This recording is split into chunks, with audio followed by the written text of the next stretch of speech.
Hi ನಮಸ್ಕಾರ ಸ್ನೇಹಿತರೆ, ಹೇಗಿದ್ದೀರಾ ಎಲ್ಲರೂ? Welcome back to my mini vlog.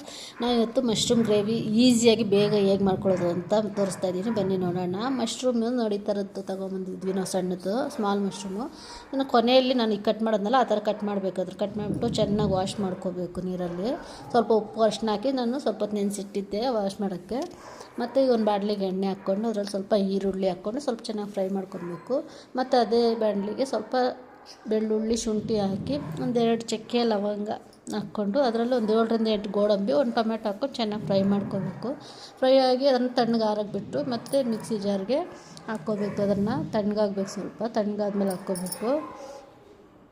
ಮತ್ತು ಇದ್ರ ಜೊತೆಗೆ ಸ್ವಲ್ಪ ಪುದೀನ ಕೊತ್ತಂಬರಿ ಸೊಪ್ಪನ್ನು ಹಾಕ್ಕೊಂಡು ಗ್ರೈಂಡ್ ಮಾಡ್ಕೋಬೇಕು. ಚೆನ್ನಾಗಿ ಫೈನ್ ಪೇಸ್ಟ್ ಆಗಬೇಕು. ಈ ಥರ ನೋಡಿ, ಸ್ಮೂತಾಗಿ ಈ ಥರ ಪೇಸ್ಟ್ ಆಗಿರಬೇಕು, ನೈಸಾಗಿ.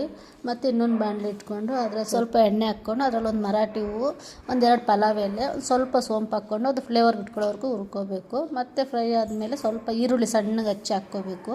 ನೋಡಿ, ಈರುಳ್ಳಿ ಚೆನ್ನಾಗಿ ಫ್ರೈ ಆಗಬೇಕು. ಈರುಳ್ಳಿ ಚೆನ್ನಾಗಿ ಫ್ರೈ ಆದಮೇಲೆ ನಾನು ಪುಡಿಗಳು ಇದ್ರಿಗೆ ಹಾಕ್ಕೊಳ್ತೀನಿ. ಚಿಲ್ಲಿ ಪೌಡ್ರು ಮತ್ತು ಧನಿಯಾ ಪುಡಿ, ಗರಂ ಮಸಾಲ 3 ಹಾಕ್ಕೊಳ್ತೀನಿ. ಈಗ ಈರುಳ್ಳಿ ಚೆನ್ನಾಗಿ ಫ್ರೈ ಆದಮೇಲೆ 1 ಸ್ಪೂನು ಅಚ್ಕಾರದ ಪುಡಿ, ಚಿಲ್ಲಿ ಪೌಡ್ರು, 2 ಸ್ಪೂನು ಧನಿಯಾ ಪುಡಿ, 1 ಸ್ಪೂನ್ ಗರಂ ಮಸಾಲ 3 ಹಾಕ್ಕೊಂಡು ಚೆನ್ನಾಗಿ ಮಿಕ್ಸ್ ಮಾಡಿ ಅದು ಹಸಿ ವಾಸನೆ ಹೋಗ್ಬೇಕು, ಅದುವರೆಗೂ ಅದನ್ನು ಫ್ರೈ ಮಾಡ್ಕೋಬೇಕು.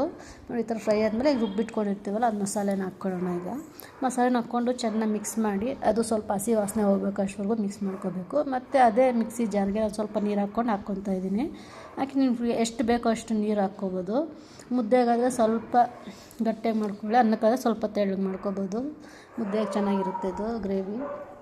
ನೋಡಿ, ಮಶ್ರೂಮ್ ಹಾಕಿ ಮಸಾಲೆ ಎಲ್ಲ ಕುದ್ಮೇಲೆ ಮಶ್ರೂಮ್ ಹಾಕಿ ಚೆನ್ನಾಗಿ ಮಶ್ರೂಮ್ ಬೆಂದಮೇಲೆ ಸ್ಟವ್ ಆಫ್ ಮಾಡ್ಕೊಂಡು ಕೊನೆಯಲ್ಲಿ ಸ್ವಲ್ಪ ಕೊತ್ತಂಬರಿ ಸೊಪ್ಪು ಉಗಿಸ್ಕೊಂಡ್ರೆ ರೆಡಿ ಆಯಿತು ಗ್ರೇವಿ. ನೋಡಿ, ಎಷ್ಟು ಈಸಿಯಾಗಿ ಎಷ್ಟು ಬೇಗ ಮಾಡ್ಕೊಬೋದು ಇದು ಗ್ರೇವಿ. ಏನಾದರೂ ಈ ವಿಡಿಯೋ ಇಷ್ಟ ಆಗಿದ್ದರೆ ಲೈಕ್ ಮಾಡಿ, ಶೇರ್ ಮಾಡಿ, ಸಬ್ಸ್ಕ್ರೈಬ್ ಮಾಡಿ.